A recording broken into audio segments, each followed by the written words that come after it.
Val. Perfecte, doncs la idea d'aquesta xerrada és fer un retorn de tot el treball fet el 2023, també fer un record de com va començar tot i de l'experiència que tenim del seguiment de la biodiversitat de la zona de banys del fòrum d'aquí de Barcelona. Val? Si vols passar la diapositiva, aquí a la zona fòrum va començar tot perquè el Manuel Ballesteros, el doctor Manuel Ballesteros, pues ara ho estava comentant, va veure que hi havia fotografies d'una espècie que estaven treballant, de la Bursatera aleaci, que també comentarem que és una espècie que es troba habitualment a les nostres fonts, i a partir d'una immersió feta aquí per buscar les bursateles, aquest saco grosso gegant que algunes vegades hem vist tots, va plantejar a un dels seus alumnes fer el treball del TFG sobre la biodiversitat que havia de fauna i de flora aquí a la zona del fòrum i també fer un seguiment de les deixalles que es troben a una zona tan propera com a una ciutat que és Barcelona. També va veure que hi havia una biodiversitat interessant, curiosa, per estar al costat d'una Barcelona, d'un Sanadí del Besòs i dintre del recinte d'un port, i per això va veure que era interessant fer aquest treball. No? I per això li va oferir a Àlex que fessi el seu treball de final de TFG. La zona de banys, que tots heu fet immersió alguna vegada, està localitzada al Parc del Fòrum, és una platja artificial, dura, d'aquestes que és tot cement. Tenim la facilitat d'entrar a l'aigua per les escales i per les rampes. Tenim la federació a peu d'aquestes escales i els vestuaris, el que això facilita moltíssim l'accessibilitat a fer immersions de forma continuada. I també hi ha una riquesa de biodiversitat interessant, diferent. No és un font molt atractiu, com tots heu experimentat, però ja passen coses curioses. Per exemple, és una zona de reclutament de juvenils de peixos important. Hi ha algunes èpoques de l'any, per exemple, el mes d'octubre i setembre, que hi ha una gran quantitat de petits, de juvenils, de gòvidos i de blènidos en les diferents oquedats que ens otorga aquest fons. Si passes la diapositiva, en el treball inicial van definir 3 zones d'actuació, la zona 1, que és la més propera a les escales d'entrada, però també vam fer seguiment a la zona 2 i la de més font, la zona 3. Per exemple, últimament, la Bursatera aleaci, que va ser aquest saco grosso gegant que trobem aquí dintre, lo trobem de forma més fàcil a la zona 2 i a la zona 3. Alguna vegada també l'hem vist a la zona 1, però a la zona 2 i a la zona 3. Per això la definició d'aquestes 3 zones, perquè es detecta fauna diferent en cada zona. La zona 3, on hi ha entrades d'aigua per aquests passos que hi ha aquí a la zona més interna, és una zona més tancada. És una zona que sí que hi ha canvi d'aigües, però no és tan potent com a la zona 1, que és la bocana i l'entrada principal de la zona 0. I hi ha 3 zones principals que no es trobem en aquesta zona. No? Els pilons i la zona rocosa, els pilons que hi ha a la zona 1, i tot el que són les parets verticals, hi ha una fauna i una flora molt determinada. Les parets verticals que van baixant per on estan aquí les diferents esculls rocosos a 3, 2, 3, 4 metres de fundària, i després aquí a la zona central, tot que és zona fangosa i arenosa fangosa, que trobem algunes espècies típiques d'aquestes zones. També tota aquesta zona de l'escollera contrari seria definida en la zona 2, no? El que seria grans parets verticals amb presència de forats i de zones en què trobem diferents organismes. Per exemple, ja és una zona que se troben hidrozoos i molts nudibranquis que s'alimenten d'ells. Si vols passar, ara aquestes diapositives les expliques tu, Manel? Sí. Bé, durant aquest 2023 hem fet des de la federació un total de 16 activitats al fòrum repartides al llarg de tot l'any. I l'objectiu ha sigut fer un cens de biodiversitat durant totes les estacions de l'any i no concentrar únicament les activitats a l'estiu, que és quan acostuma a fer més bon temps. I a banda de les observacions de NERIS, on molts de vosaltres haureu col·laborat, també s'han dut a terme altres activitats, com per exemple les immersions dels cursos de busseig científic. També s'ha fet una competició de fotografia submarina, tant en modalitat d'apnea com en busseig. I després també s'ha fet un taller de fotografia i de ciència ciutadana. I tenim una última sortida que encara no s'ha fet i per acabar aquest 2023, pels que encara no heu guardat el neoprè a l'hivern, doncs us convidem a aquesta pròxima sortida, que és dissabte que ve, o sigui, no aquest, el pròxim, dia 23, doncs per acabar de tancar l'any. Vale. En aquestes fotos de grup us podreu veure alguns de vosaltres. I durant aquest 2023 s'han fet més de 139 hores d'immersió i han participat més de 46 persones a les activitats, ja sigui en la competició que s'ha fet com aquestes sortides anèris. I hem construït aquest diagrama en forma de peix per recollir els noms de molts de vosaltres que heu vingut a les activitats i també amb l'objectiu de plasmar la filosofia de la ciència ciutadana. Que moltes vegades pot semblar que l'aportació d'una persona aïllada no té gaire valor i segur que alguns de vosaltres alguna vegada heu pensat no val la pena que pugi aquesta foto perquè és de mala qualitat o perquè és una espècie supercomú i no té cap valor. Doncs no, us volem recordar que això és un pensament erroni i que l'important de la ciència ciutadana és l'aportació comú que fem entre tots i que pot arribar a ser molt valuosa. I que el conjunt de tots nosaltres, doncs en comú podem arribar a portar informació molt interessant.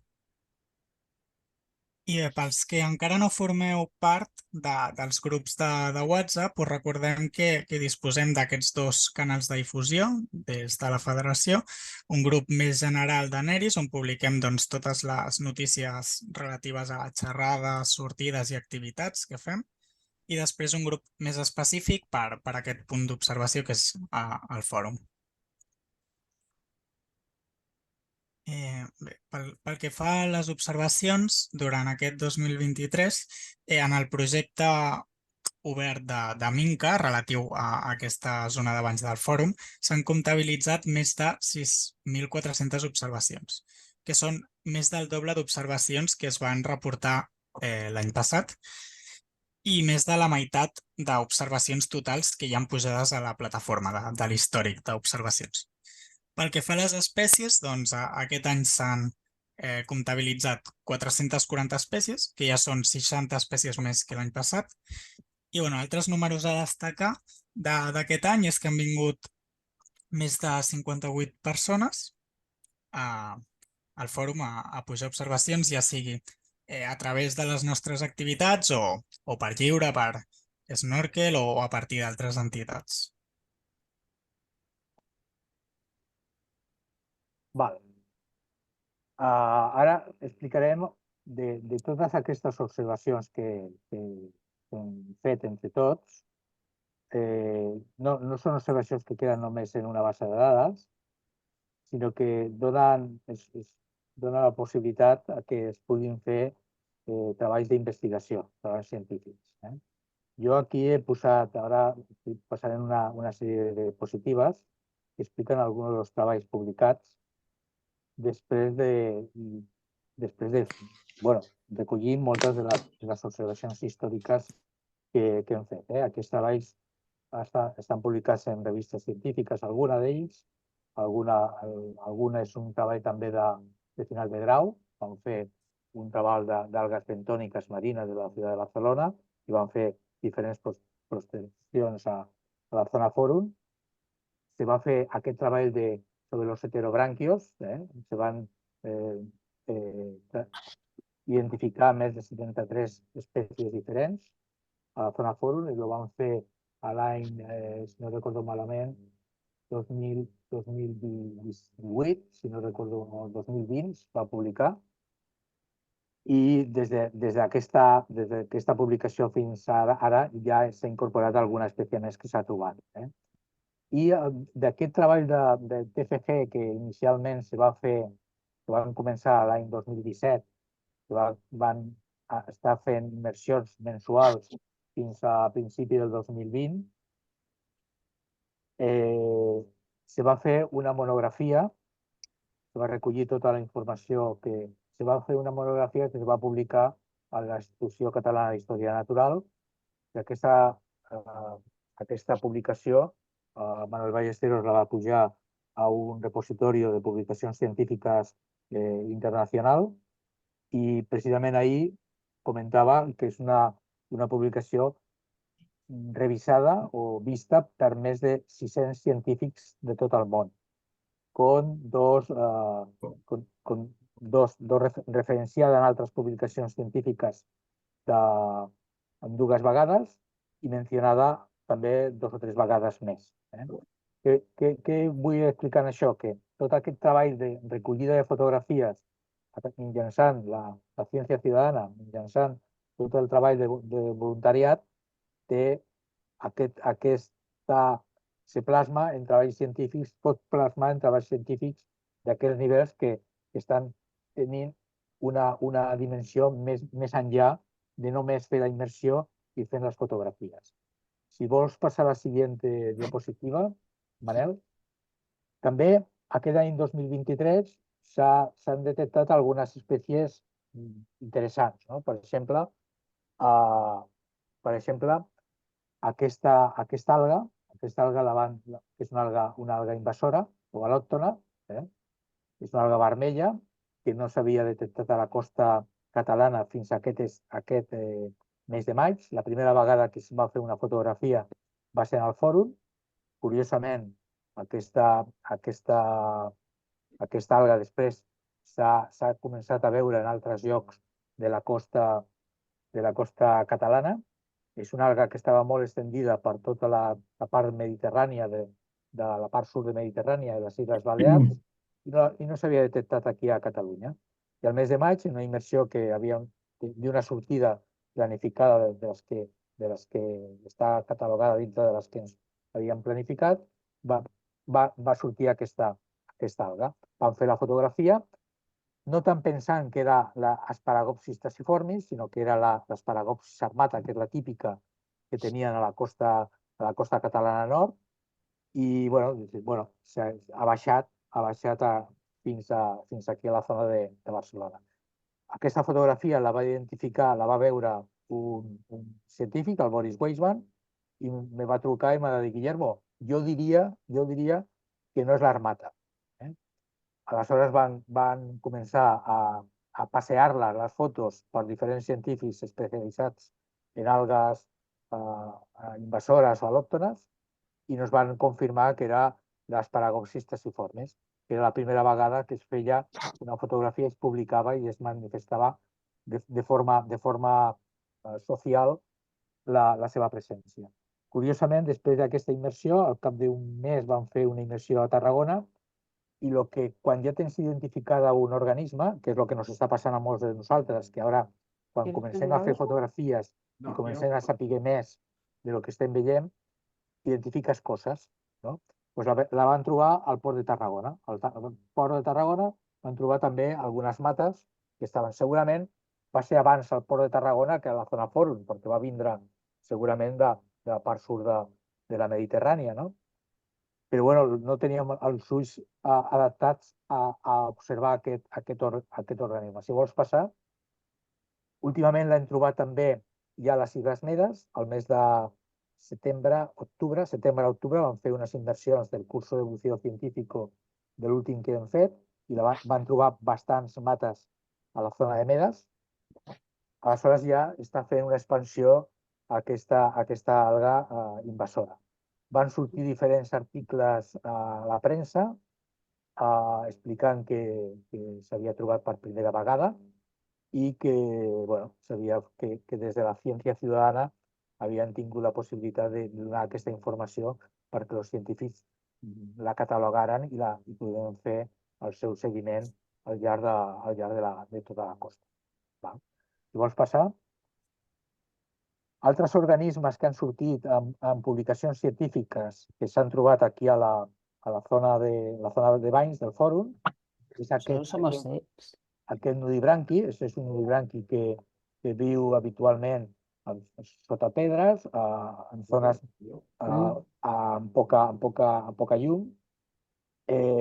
A priori, històricament, estava catalogada com Dendrodoris limbata, però els científics, i tenim alguns de los que van escriure aquest article aquí, el Manuel Ballesteros, sobre els diferents articles que posarem, tenien dubtes d'aquesta espècie, una espècie complicada, i van fer tot un estudi de diferents exemplars tota la costa mediterrània per veure si aquest Dendrodoris era el Dendrodoris limbata que habitualment se classificava com el Dendrodoris limbata. Després de fer aquests estudis d'ADN i de morfologia, doncs van veure que era una espècie que ja estava descrita feia bastant, en 1953 a la zona del nord de l'Àfrica i que se llama Dendrodoris temarana. Pues aquesta espècie la tenim dintre de lo que és la zona de Banys del Fòrum.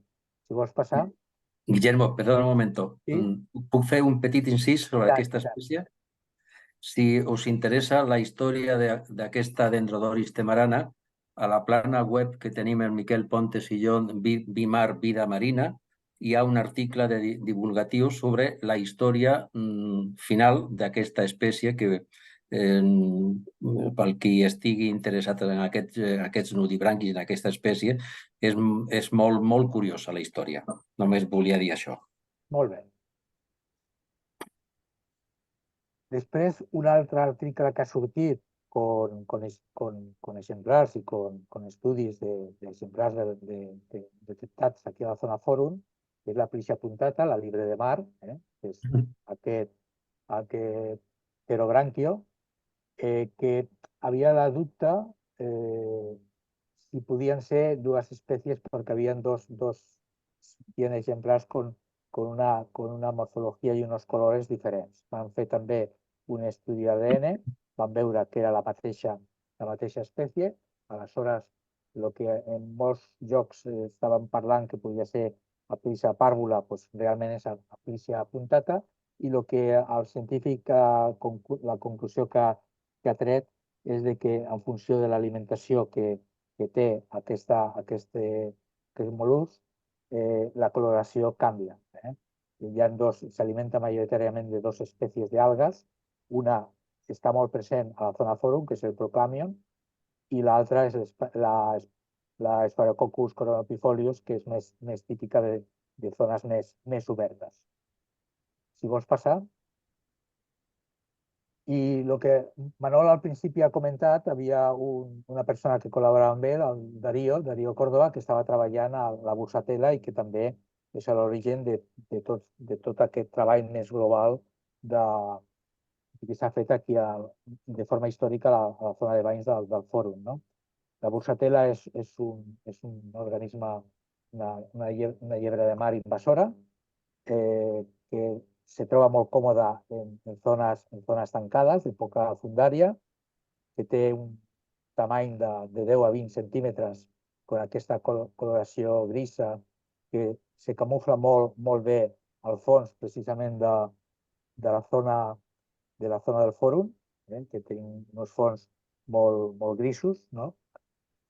I a l'estudi que va fer el Darío, el que estava mirant si com és una espècie que ve de la zona del Carib, però també està a la zona del Mar Roig, també es pot trobar, veure la seva presència a la Mediterrània, si venia per entrada a través del Mar Roig o si venia a través d'entrada per al Gibraltar. I fent seqüències d'ADN i dels genotipos de diferents llocs, a poder detectar que les que tenim a la Mediterrània, a les nostres costes, han entrat per Gibraltar, per la zona de Gibraltar. I ha treballat en espècies recollides a la zona Fòrum, com a altres de la zona del Delta i altres punts de la Mediterrània. Si vols passar. Com des del treball d'acompanyament de la ciència ciutadana podem col·laborar en projectes científics? Donem molta informació als científics perquè puguin desenvolupar aquest tipus de treballs. I volíem també, com a flora i fauna al·lòctona que ens trobem aquí al fòrum, parlar d'aquestes 3 espècies que trobem en diferents moments de l'any. La màntia verticillata és un briozó colonial invasor que quan augmenta la temperatura a l'aigua fa unes grans explosions, com podeu veure en la fotografia de baix. Són unes ramificacions arborescents que recobren moltes parts importants de la zona de banys en unes èpoques determinades de l'any. Comença al mes de juny aproximadament i acaba al mes de setembre. És molt estacional en el temps. Després, una altra espècie que ens trobem habitualment és la Diptyota cyanoloma, que és una alga parda, bruna, que competeix a una alga típica de la nostra costa, que és la Diptyota dicotoma. Ocupa els mateixos espais, però aquesta se troba molt còmoda també en zones tancades com és la zona del fòrum. I després aquest gusà, aquest anèl·lid, és un cub poliquet tubícola que hi ha moltíssims a la zona d'allà del fòrum, es troba a poca fundària habitualment, se troba molt còmoda en aquestes zones semitancades, que és el Branchioma luctuosum, que tots heu vist quan heu fet immersió, perquè quan ens apropem s'introdueix dintre del tub i fa aquestes estructures i competeix con un cub poliquet tubícula típica de la nostra costa, que eren els espirògrafos. Els espirògrafos cada vegada es veuen menys i, en canvi, aquesta espècie es troba d'una forma còmoda en totes aquestes zones més tancades, més properes a zones portuàries. Si vols passar. Ara els invitats estrelles que tenim faran algunes reflexions d'algunes espècies que hem trobat aquest 2023 aquí a la zona Fòrum i ens explicaran algunes característiques especials d'aquestes espècies. Xavi?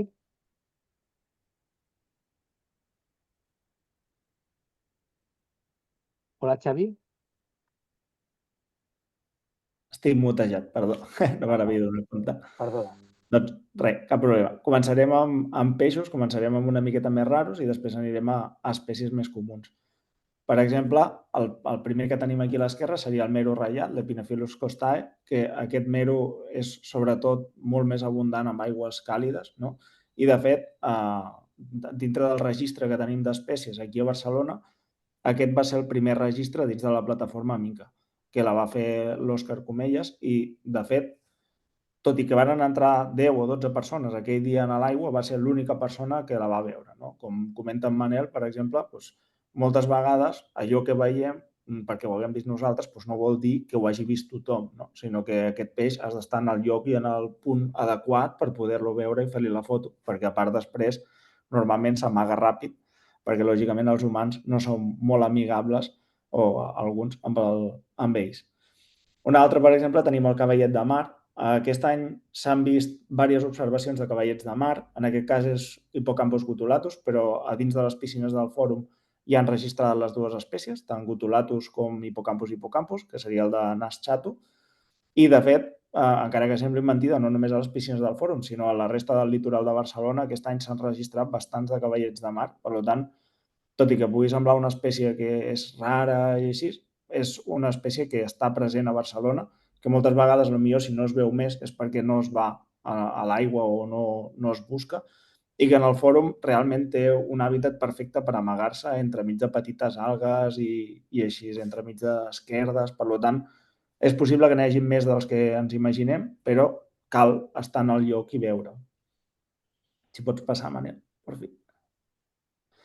Aquí tenim dues espècies que, tot i que són una miqueta, especialment l'Ophisurus, més complicades de veure per al seu comportament nocturn, també són presents en el fòrum.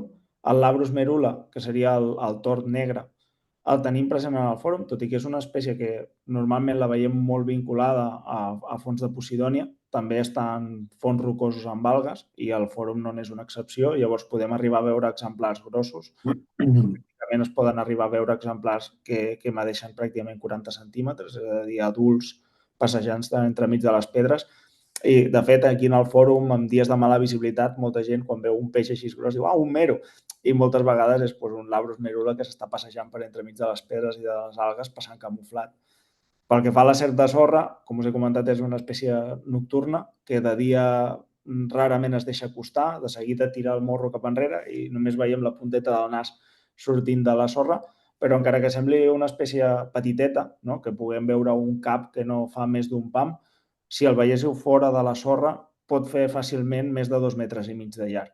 Llavors, impacta moltíssim veure'ls de nit perquè són excessivament llargs per lo poc amples que són i pràcticament només surten del forat quan estan en un moment en el que se senten incòmodes. Per exemple, me passa molt quan fas bussejos i hi ha velers que les cadenes constantment els estan donant cops i llavors per la nit els veus tots fora de la sorra buscant un lloc on no hi hagi veler per poder-se enterrar i començar a caçar.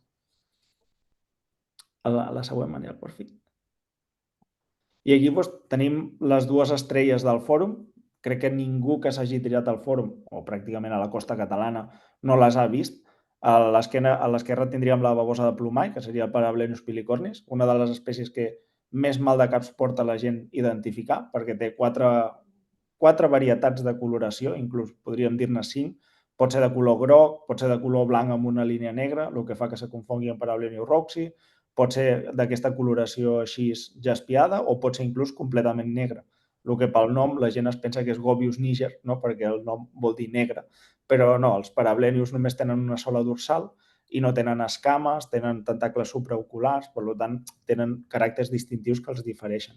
Ens hem de fixar en la galta, que té un jaspiat, un piguejat, així en forma de reixa d'abella, que és característic, sigui la coloració que sigui. I del Gobius incognitus, bàsicament comentar-vos que no està mal escrit el nom científic, sinó que el nom científic va canviar fa uns 3 anys, on es va fer un estudi genètic dels diferents Gobius a nivell del Mediterrani i, clar, molta gent encara avui en dia consulta els llibres i segueix posant Gobius bucchiqui, però es va veure que el Gobius bucchiqui està en el Mar Negre i s'ha vist puntualment a l'Adriàtic i així, però en realitat és el gobi que abunda per tot el Mediterrani és una altra espècie genèticament diferent, que és el Gobius incognitus, que es difereix a nivell visual perquè a sota de la boca hi té un puntet negre tocant el llavi, que el Gobius bucchiqui no el presenta, i Linné, quan va descriure el Gobius bucchiqui, va fer servir com a exemplar tipus un exemplar que era, si no m'equivoco, del Mar Negre. Per tant, l'espècie que es va quedar amb el nom original de Gobius bucchiqui és precisament la menys abundant en el Mediterrani i tots hem hagut de canviar la mentalitat de que el Gobius bucchiqui ara es diu Gobius incognitus. Però no és que estigui mal escrit, sinó que s'ha actualitzat el nom científic a una espècie que abans no es coneixia. Ja, següent. Si passes, Manolo. Bueno, ara em toca a mi. Primer us tinc que dir que el Laturidilla opei no és un nudibranqui. Sembla un nudibranqui. Les veritables baboses de mar o llimacs de mar són els nudibranquis, però aquesta turidilla o pell és un sacoglós. Molts sacoglossos s'assemblen a nudibranquis perquè no tenen closca, molts, alguns sí que tenen closca, i també tenen colors vistosos, però aquest és un sacoglós. I què diferencia els nudibranquis de veritat amb els sacoglossos? Els nudibranquis mengen animals, són carnívors, esponges, briozous, hidrozous, meduses, etc., mentre que els sacoglossos, com la turidilla o pell, són herbívors. Mengen diferents tipus d'algues. En aquesta espècie menja aquí la cladòfora vagabunda i l'herbècia tenuíssima, dos algues que tenen cloroplastos, com totes les algues, i els sacoglossos, la majoria de les espècies de sacoglossos acumulen els plastos, els cloroplastos de les algues, i els incorporen als seus teixits perquè funcionen fotosintèticament produint matèria orgànica. O sigui, aquests animals, els sacoglossos, com la turidilla o pell, són en part fotosintètics. Poden produir matèria orgànica només disposant de la llum solar i dels nutrients bàsics. Aquesta espècie és molt comuna, la turidilla o pell, viu a parets fosques on abunden les algues, com aquestes que us he dit, com abunden també les esponges, els hidrozous, i a vegades també els podem veure sota de les pedres. És una espècie molt vistosa, ja podeu veure els colors que tenen, i és una espècie molt activa. Quasi sempre la podem observar movent-se d'un lloc cap a un altre. O sigui que no confongueu els nudibranquis o baboses de mar pròpiament dites dels sacoglossos, que són herbívors, com aquest. I al costat tenim un tunicat. Els tunicats són procordats, o sigui, estan en la base evolutiva dels cordats, són molt propets a ells, i poden ser individuals o colonials. El tunicat individual més conegut és la Alothyntia papillosa, l'ascidia vermella, però els tunicats colonials són molt més complicats d'identificar. Estan formats per una sèrie de diferents individus, molt petits, en comparació amb l'Alothyntia papillosa. Doncs aquests individus de tunicats colonials poden mesurar 2 o 3 mil·límetres només. I aquesta espècie, aquest tunicat colonial del gènere Botryioides, és molt complicat d'identificar. Al principi ho vam identificar com Botryioides leachi, però segons sembla, aquest Botryioides leachi és un complex d'espècies a nivell molecular, que ho estan estudiant en diferents llocs del món, i aquest Botryioides podria ser, segons un article publicat recentment, de l'espècie Diegensis o de l'espècie Níger, però no s'ha estudiat molecularment encara l'espècie del fòrum. O sigui, aquí hi hauria una línia de treball per identificar exactament l'espècie d'aquest Botryioides, que és bastant comú i és molt vistós a les parets rocalloses. La següent, sisplau. I qui no conec la quisquilla o el Palaemon serratus, que teniu aquí. La foto no és molt clara, però suposo que és el Palaemon serratus. És una gambeta, la gambeta platejada o quisquilla, que viu entre les roques, amagada entre les roques, però que és molt curiosa. No sé si alguna vegada heu tingut ocasió d'observar aquesta espècie bussejant. Si us quedeu quiets, és capaç d'apropar-se i pràcticament la podeu tocar en les mans o s'apropa als peus. És una espècie molt curiosa i és molt comuna a tots els llocs, des de molt poca fondària. A la dreta teniu un cuc, la Natoplana alcinoi. La fotografia no és molt bona perquè l'animal està borrós, però penso que podria ser una Notoplana alcinoi, que és un cuc pla, un platihelmint, de cos allargat, de color marronós, en molts animals la part central de l'animal és algo més fosca i que es pot trobar generalment sota de les pedres. Aquí és on podem trobar principalment els platihelmints, amb algunes excepcions, com el Prostecerus roseus, que el podem trobar bàsicament en les parets fosques. No sé si sabeu que els cucs plans, com aquest notoplan alcinoi, són hermafrodites. Cada animal té l'aparell reproductor de la part masculina i de la part femenina i que són carnívors, a pesar malgrat la seva apariència fràgil, són carnívors i poden menjar-se altres espècies. I un detall molt curiós, si recordeu aquell nudibranqui, el Dendrodoris temarana, quan ho estaven estudiant amb el Carles Galià al departament, abans de publicar l'article, van posar en una càpsula de Petri, en un cristal·litzador amb aigua de mar, un Dendrodoris temarana i també un cuc pla, no recordo ara de quin gènere era, i al dia següent no estava el Dendrodoris, s'ho havia menjat el cuc pla. O sigui que són superdepredadors, malgrat la seva apariència tan fràgil. Bé, la següent. Aquí teniu a l'esquerra, aquest sí que és un nudibranqui, Felimare picta, és un dels més grans nudibranquis del Mediterrani, a part de vistós, és molt gran, pot mesurar 10, 12 o 14 centímetres de longitud. Quan està present és molt fàcil de veure'l desplaçant-se per les roques, menja esponges i té, a part dels rinòfors, aquests tentacles anteriors que es diuen rinòfors, on està el sentit de l'olfacte, tenen un penall de plomes branquials que l'animal pot amagar dintre del cos. A propòsit d'aquesta espècie, ara es diu Felimare picta.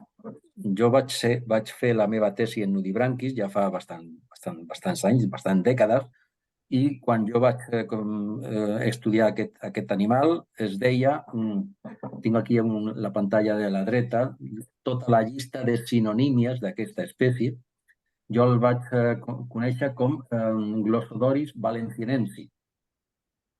Però és que també té com noms sinònims, per exemple, us estic llegint les sinonímies que apareixen en el WORM, en el World Register of Marine Species, també ha sigut nomenat com Chromodoris cantraini, Chromodoris elegans, Chromodoris valencienensis, Doris calcareae, Doris elegans, Doris utensens, Doris nardi, Doris picta, Doris schacki, etc. Una llarguíssima llista de sinònims que al principi, quan no existia internet, doncs fa 30 anys o 20 i escaig d'anys, no teníem aquestes eines, doncs costava bastant identificar algunes espècies com aquesta, malgrat que era un animal doncs, molt gran. Bé, l'última fotografia de la dreta és aquest du colonial o colina patagònica, que es diu patagònica perquè va ser descrit per primera vegada com a espècie nova a les costes de la Patagònia, en les costes argentines.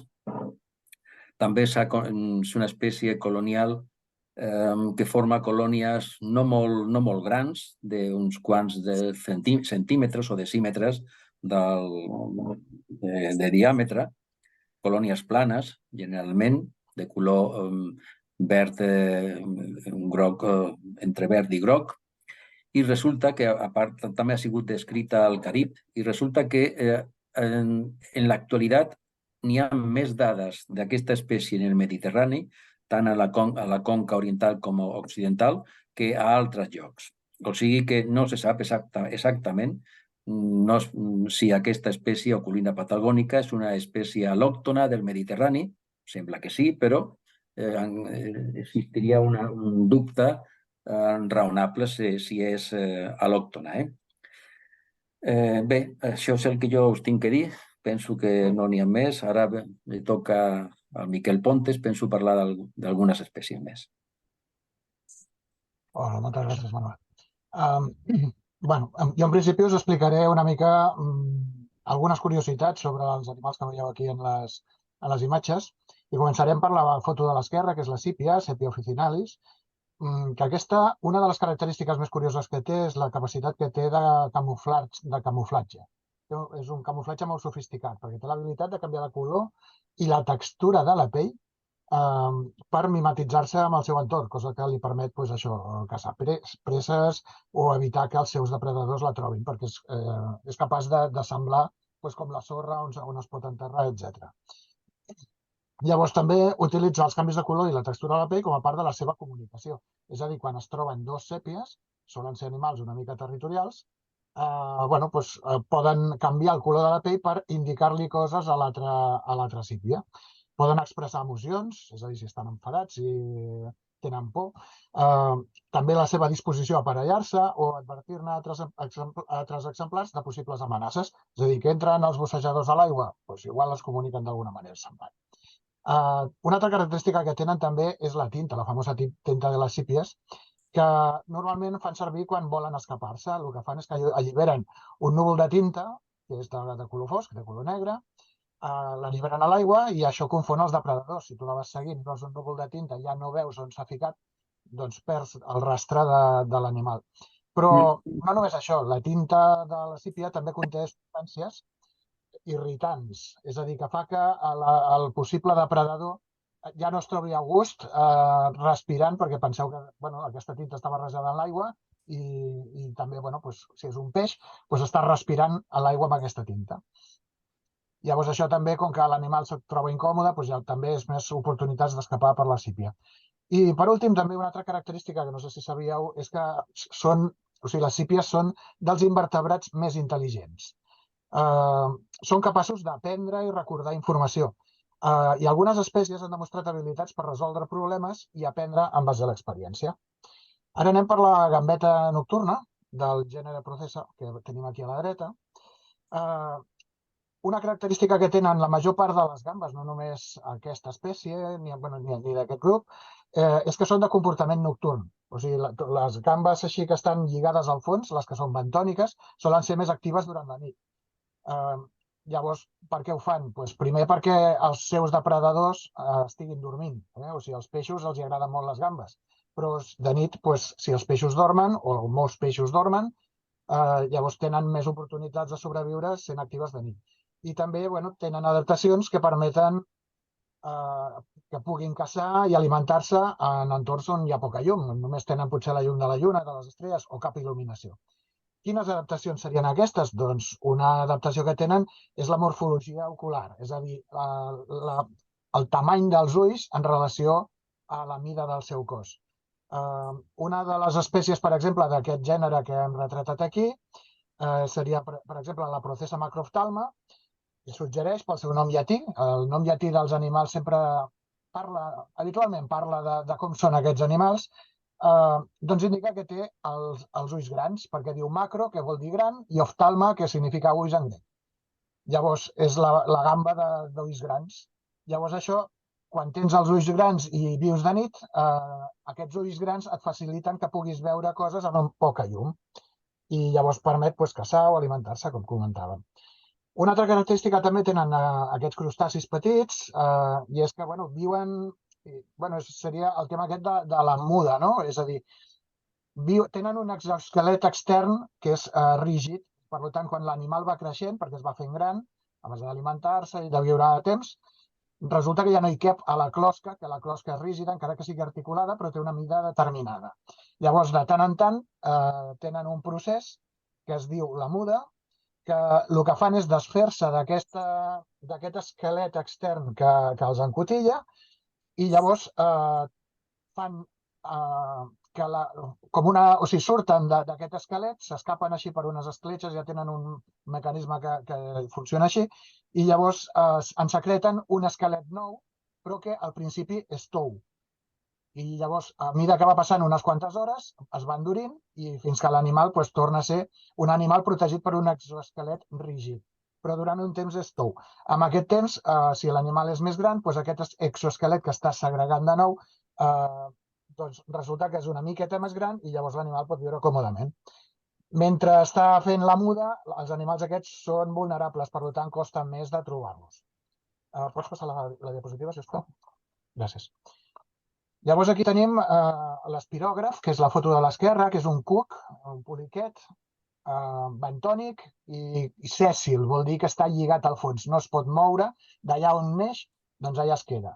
Abans ja ha sortit, quan comentàvem sobre el branquioma luctuosum, que era una espècie exòtica, que era molt comuna al fòrum, el Sabel spallanzani, que és aquest cuc que veiem aquí a l'esquerra, l'espirògraf de tota la vida, efectivament, com comentava Guillermo, crec que era cada vegada és menys comú, perquè els altres espirògrafs agafen els nínxols ecològics on pot viure. Una característica més important és l'estructura del tub protector, o sigui, aquests són cucs tubícoles, vol dir segreguen un tub, però que està desenganxat del fons. N'hi han d'enganxats i n'hi han de desenganxats. En concret, el Sabel spallanzani és un tub que sol estar desenganxat del fons.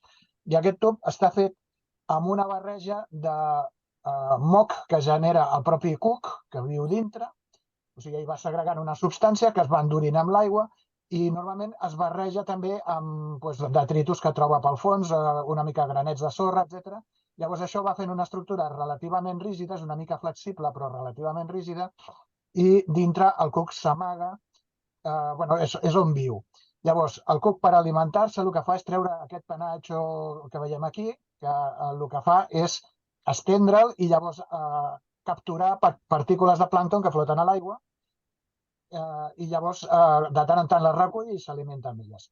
Si el molestem, també recull aquest penatge branquial que té aquí, el recull dintre i llavors, perquè és molt delicat, llavors si nosaltres el toquéssim, probablement trencaríem algunes d'aquestes plomes que té i llavors no es podria alimentar, no podria respirar, etc. És una sèrie d'inconvenients. Per això es protegeix a la mínima que el molestem.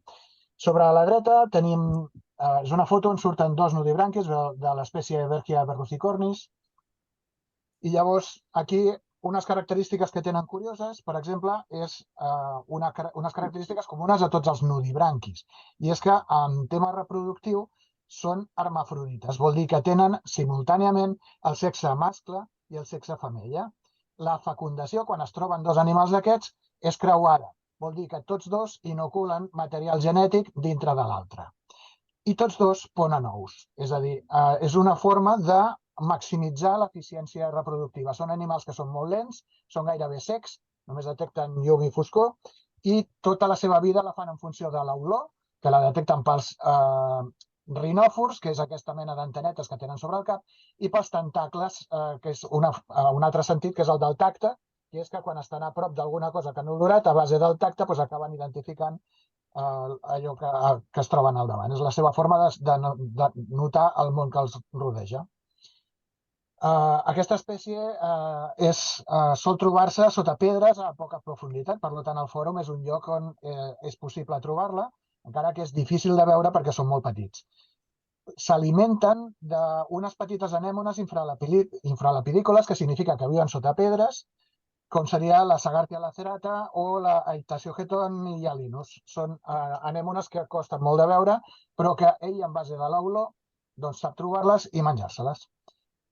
Una altra característica molt interessant també dels nudibranquis, en concret d'aquesta espècie, és que d'aquestes anèmones que mengen, nosaltres sabem que les anèmones piquen. Piquen perquè tenen unes cèl·lules urticants. Doncs aquests nudibranquis, quan es mengen una anèmona, d'alguna manera no digereixen les cèl·lules urticants, sinó que les acumulen en aquestes puntetes que veiem aquí de color taronja, que veiem a l'extrem de l'esferata que tenen al dors, que són aquestes protuberàncies que recobreixen tot el cos del nudibranqui.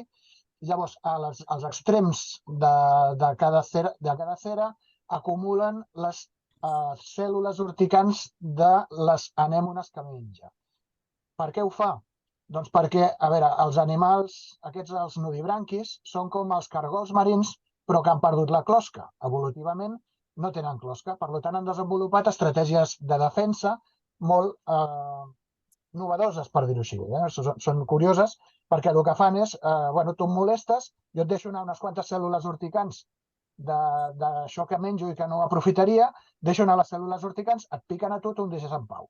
Els peixos, quan mosseguen un nudibranqui, la segona vegada s'ho pensen molt més. És a dir, que és un mecanisme de defensa molt eficient. Pots passar, sisplau? Gràcies. Llavors aquí tenim les últimes dues espècies que comentaré jo, que tenim a l'esquerra el tomàquet de mar, que és una anèmona, però que nosaltres quan la veiem com surt aquí a la foto és perquè està contreta, és a dir, s'ha fet una bola per protegir-se. Són unes espècies que viuen al límit. Normalment, quan dic al límit, té diverses accepcions o diverses formes d'entendre-ho. Viuen al límit entre l'aire i l'aigua, és a dir, allà on trenquen les onades. I a més, de vegades, quan baixa una mica la marea, una mica més del compte, etc., poden quedar-se en una zona exposada a l'aire o al sol i llavors han desenvolupat la capacitat de sobreviure a aquests períodes que solen ser curts per no morir quan queden exposades, tot i ser animals que viuen i respiren sota l'aigua i s'alimenten sota l'aigua, si queden exposats al sol no moren immediatament com li passaria a un peix o així. Llavors, tenen la capacitat, quan es contreuen, normalment tenen uns tentacles que estan exposats, que són amb el que capturen l'aliment i s'alimenten, doncs aquests, quan es molesten o quan queden exposats a l'aire, aquests tentacles els fiquen dintre del cos i llavors es queden com tapats i fan aquesta mena de bosseta que veiem a la foto. No només guarden els tentacles dintre, sinó que també retenen aigua. Aquesta aigua és la que els permet sobreviure fins que la situació es normalitza, ningú els molesta i queden coberts d'aigua un altre cop i llavors tornen a obrir-se per alimentar-se. Llavors també, encara que semblin que són animals estàtics, és a dir, que no es mouen mai, perquè també si els mirem mai els veurem moure's, però tenen la capacitat de moure's. Llavors això és una curiositat que tenen, és a dir, si els mirem avui i els tornem a mirar demà, veurem que molts d'ells es poden haver mogut, també pot ser que no s'hagin mogut, però podem veure que s'han mogut. I llavors en algunes situacions es mouen lentament fins a zones més humides. Per exemple, si han quedat exposats a l'aire i passa molt de temps, es mouran mica en mica i arribaran una altra vegada a un lloc on estiguin una mica humits i puguen viure més tranquil·lament. Un altre motiu per moure's és que són animals molt territorials entre si. És a dir, entre si i amb altres espècies. Són animals que no dubtaran a defensar el seu espai, fins i tot d'altres tomàquets de mar. Si tenim dos tomàquets de mar junts, és possible que entre ells acabin molestant-se a base dels seus mecanismes de defensa, que vol dir amb els tentacles urticants, etc., per allunyar-se. I en quant a l'última foto que veiem aquí, que és el pop, aquest és conegut de bastant de vosaltres, totes les característiques, les curiositats que he comentat al principi sobre la sípia les podríem explicar també del pop, però per no repetir-nos, farem algunes altres curiositats que tenen. Per exemple, no sé si sabíeu que els pops tenen una saliva tòxica. És a dir, quan un pop captura una presa, normalment ho fa amb els tentacles, poden ser bastant ràpids, i si hi ha algun peix despistat o, per exemple, quan és de nit i els peixos estan dormint, quan estan dormint a prop del fons, llavors queden, a tocar de la sorra, però els hi costa més reaccionar. Llavors, si ve un pop i els detecta, pot estirar un braç i llavors el captura. Encara que es desperti el peix, si ja l'ha enganxat bé amb les ventoses, no s'escaparà. Doncs llavors, el primer que fa el pop és desprendre saliva. Aquesta saliva té una substància que es diu cefalotoxina, que el que fa és paralitzar la presa en uns 30 segons. Llavors, un cop té assegurada la presa, el pop se'n va al seu cau, que normalment té algun forat proper d'on està, i llavors va trencant la peça i se la va menjant a trossets. Això que dèiem, que els pops tenen aquest comportament d'anar-se'n al seu cau a menjar, és una cosa que els que ja portem una mica de temps buscant-los i tot això, perquè jo trobo que són molt interessants, també ens dona una pista de com trobar-los. Com trobes un pop? Doncs perquè totes les restes del seu menjar normalment les té a la porta de casa. És a dir, ell no sap el que és mantenir la casa la manté neta, però la porta ho té tot al davant. Llavors, si veieu una acomodació anormal de conquilles, d'espines de peix, etc., o de restes de crancs, que també li agraden molt els crancs, trobeu tot això acumulat davant d'un forat de la pedra, ja sabeu que heu trobat la casa del pop, que pot ser que estigui habitada o no, perquè també de vegades trobes totes les conquilles però el forat és buit. Vol dir que el pop durant la nit s'ha desplaçat a un altre lloc i s'ha pogut amagar a una altra banda, o potser algú se l'ha menjat, això també podria ser.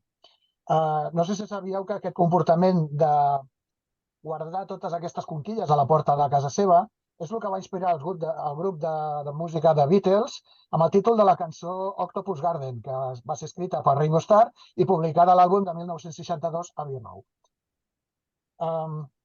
Després també dels pops, l'última característica que jo trobo també superinteressant és que són els mestres de l'escapisme. És a dir, un pop té una de les anatomies més flexibles de tot el món animal. Té una musculatura molt potent, però el que sí que té, a diferència de la sípia, que sí que té algun òrgan rígid dintre del cos, el pop no el té.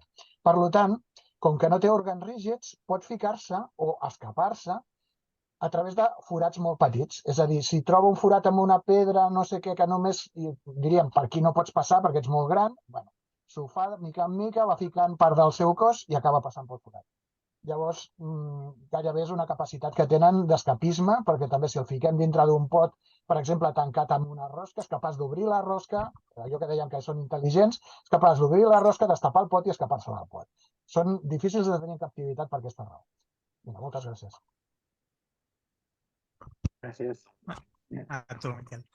Per anar acabant, volem fer una menció als itineraris submarins de Barcelona, que són un encàrrec de l'Ajuntament de Barcelona que hem desenvolupat a la federació i són 12 itineraris, tant de busseig com apnea i snorkel, repartits al llarg de la costa de la ciutat de Barcelona i 4 d'aquests itineraris estan enfocats a la zona de banys del fòrum, tant la zona interior de les piscines com la zona exterior.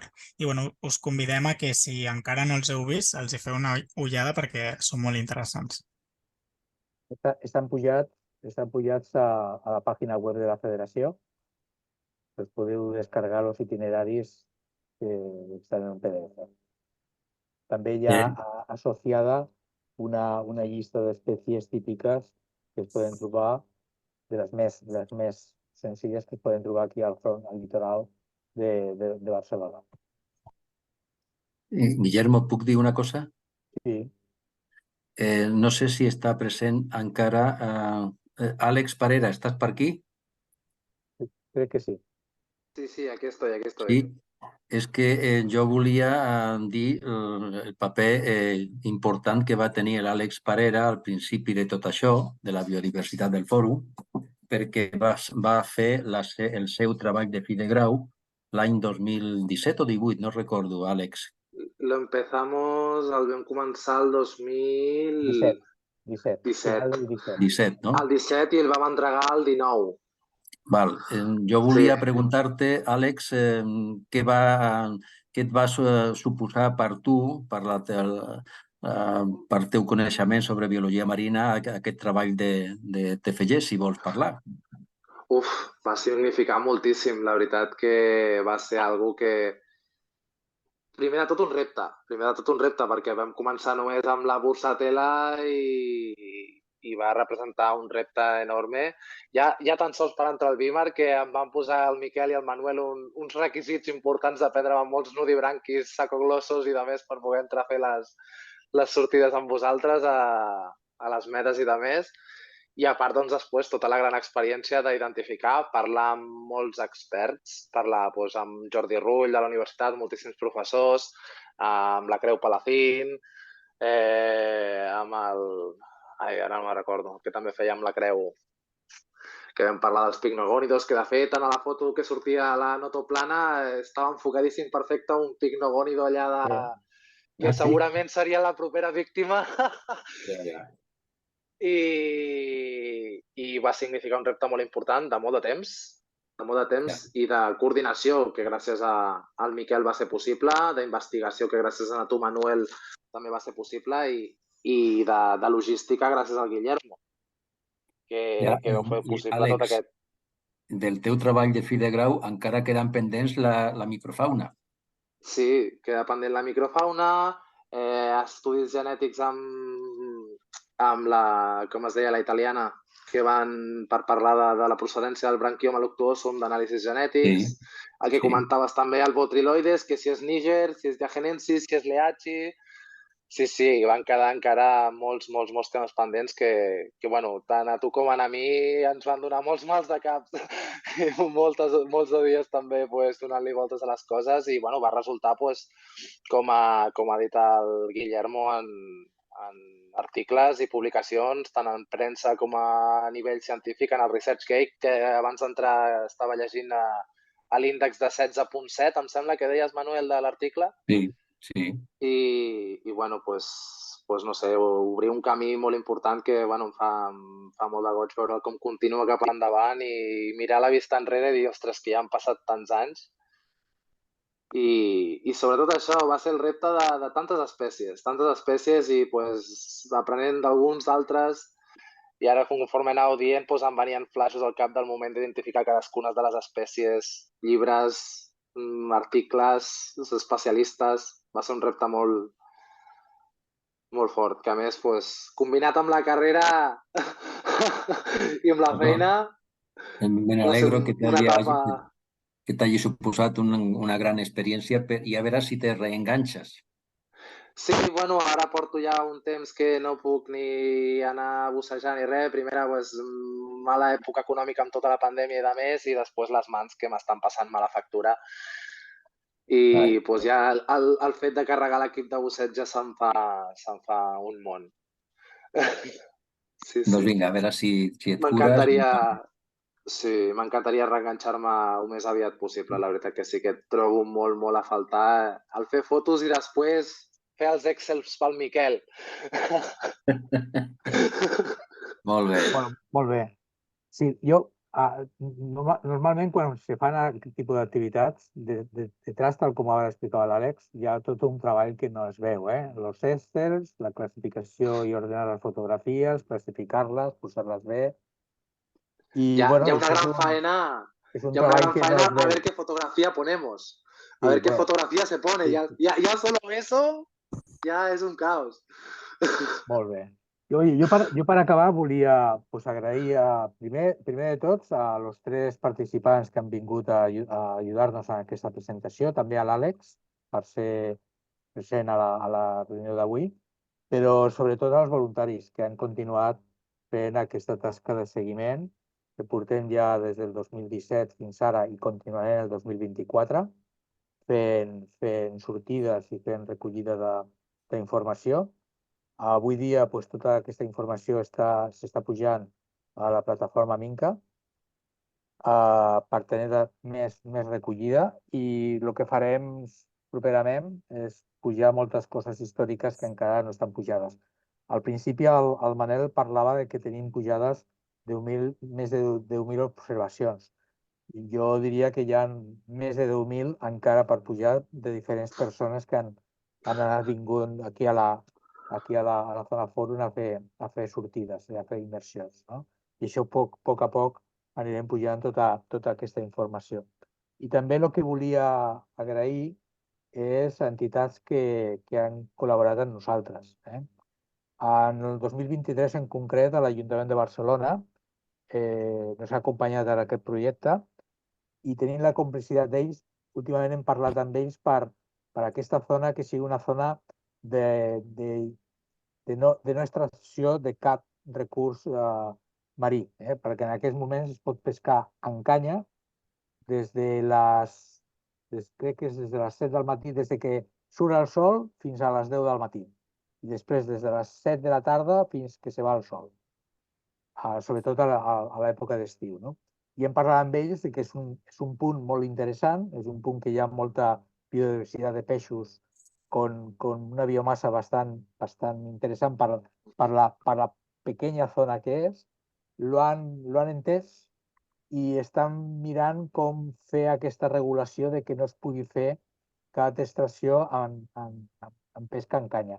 La pesca submarina en aquest moment ja està restringida, però ara falta aquest pas final de restricció de la pesca en canya perquè hi ha gent que ve i últimament hi ha algunes dorades molt maques i s'estan portant les dorades a alguns altres peixos. I agrair a entitats també com l'Aquàrium de Barcelona, que ha col·laborat aquest últim any amb alguns tècnics, a Saïta, que nos facilita tot el material d'immersió, i el grup de BIMAR, que porta habitualment el Miquel Pontes, perquè sempre que tenen disponibilitat nos acompanyen a les sortides alguns integrants del grup que coordina ell. I també, evidentment, l'ICM, perquè nos dona tot el suport ara dintre del que és la plataforma Ninca. I totes aquestes observacions que estem pujant estan aportant informació al projecte NERIS, que molts de vosaltres ja col·laboreu en altres punts d'observació que tenim a la costa.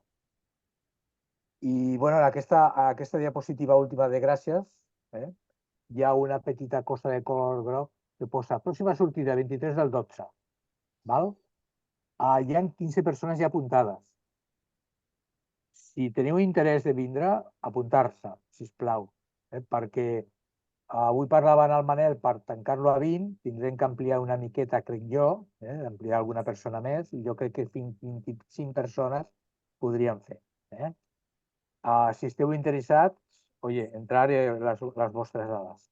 Després sempre hi ha alguna persona que falta per diferents temes, perquè es posen enfermos o perquè passen coses en la nostra vida personal, però si tenim les dades posades dintre del document d'inscripció, nos facilitareu molt la planificació i l'organització de tota la sortida. En aquests moments hi ha 15 persones. Si voleu vindre, esteu tots invitats, apuntar-se. I, bueno, no sé si teniu preguntes que fer. Ja que tenim aquí a Xavi, a Miquel i a Manuel, teniu la possibilitat de preguntar a gent que la toca molt bé en això de classificar organismes. No sé si teniu alguna dubte o algun comentari, algú de vosaltres.